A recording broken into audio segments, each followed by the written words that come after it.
अपने विचारों को ध्यान से देखें और मैनेज करें। हेनरी डेविड थोरो कहते हैं, जैसे सिर्फ एक कदम बढ़ाने से आप पूरी दुनिया को नहीं नाप सकते, उसी तरह से सिर्फ एक विचार से आप अपने दिमाग को बदल नहीं सकते।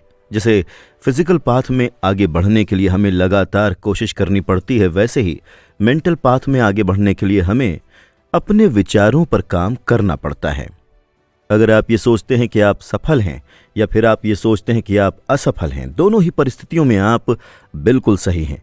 दरअसल आप जो सोचते हैं आपकी जिंदगी पर उसका बहुत गहरा असर पड़ता है। इससे पहले के चैप्टर्स में हमने इस बात की तरफ ध्यान दिया था कि कैसे जिंदा दिल बनकर, कैसे जागरूक होकर आप अपने विचारों को अच्छी तरह से समझ सकते हैं। आपके ये विचार आपकी भावनाओं को, आपके व्यक्तित्व को दूसरे के सामने रखते हैं और सिर्फ इन विचारों के सहारे ही आप दुनिया को जीत भी सकते हैं। हाँ, आप बिल्कुल सही समझ रहे हैं। ये विचार ही हैं जो हमारी जिंदगी को बदल सकते हैं। तो चलिए इसे कुछ एग्जाम्पल से समझने की कोशिश करते हैं। जैसे आप अपनी जॉब बदलने जा रहे हैं और आपको अभी से अपने कलीग्स को लेकर शंका होने लगी है कि वो आपको पसंद करेंगे या नहीं, वो आपके बारे में क्या सोचेंगे। आप अभी से ये सोचने लगे हैं कि आप उनसे क्या कहेंगे। आप अभी से ये तय करने लगे हैं कि जब आप उनसे पहली बार मिलेंगे तब आप क्या पहनेंगे। आप उनको लेकर इतनी बातें सोच चुके होते हैं, इतना कुछ पहले ही तय कर चुके होते हैं कि ये चिंता आपको उनसे मिलते वक्त नॉर्मल नहीं होने देती है। और रिजल्ट क्या सामने आता है? आपके नए कलीग्स ये सोचते हैं कि आप बहुत बोरिंग या बहुत ही शांत हैं।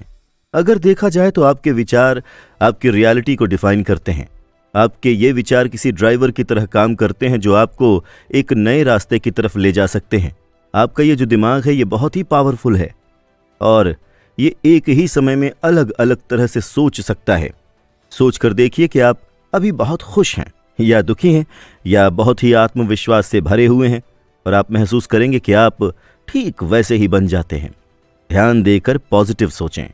हर दिन आपके दिमाग से जो ख्याल गुजरते हैं ये आपके पॉजिटिव और बेहतर विचारों का कारण बनते हैं, जो आगे चलकर सफलता की राह की ओर आगे ले जाने में आपकी मदद करते हैं। अब यहां पर आपको अपने विचारों को लेकर बहुत ज्यादा कॉन्शियस होना होगा। अगर आपको ऐसा लगता है कि आप क्या सोच रहे हैं इसे लेकर आप क्लियर नहीं हैं, तो कुछ वक्त के लिए ठहर कर खुद से सवाल पूछें। खुद से पूछें कि इस वक्त मैं क्या सोच रहा हूं और ये जो कुछ भी है क्या ये मेरे लिए जरूरी है। और जब आपके दिमाग में नेगेटिव विचार चल रहे हों, जैसे चिंता, गुस्सा, डर, उन्हें समझने की कोशिश करें और उससे कुछ नया सीखें। अपने आप से ये सवाल पूछें कि आप अभी जो कुछ भी सोच रहे हैं उसे लेकर आपके दिमाग में ये चिंता क्यों चल रही है। कई बार बेवजह के ख्याल आपके दिमाग में बस यूं ही आने लगते हैं। तो इस कंडीशन में खुद को समझते हुए कहें कि ठीक है, मैं अपने डर की आवाज को सुन सकता हूं, पर फिर भी मैं अपने नए आइडिया को लेकर बहुत खुश हूं।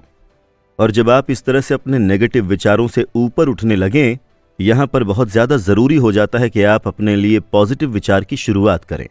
ये पॉजिटिव थॉट्स वो सीक्रेट मंत्र बन सकते हैं जिन्हें बार बार दोहराकर आप अपने दूसरे सभी विचारों पर कंट्रोल कर सकते हैं।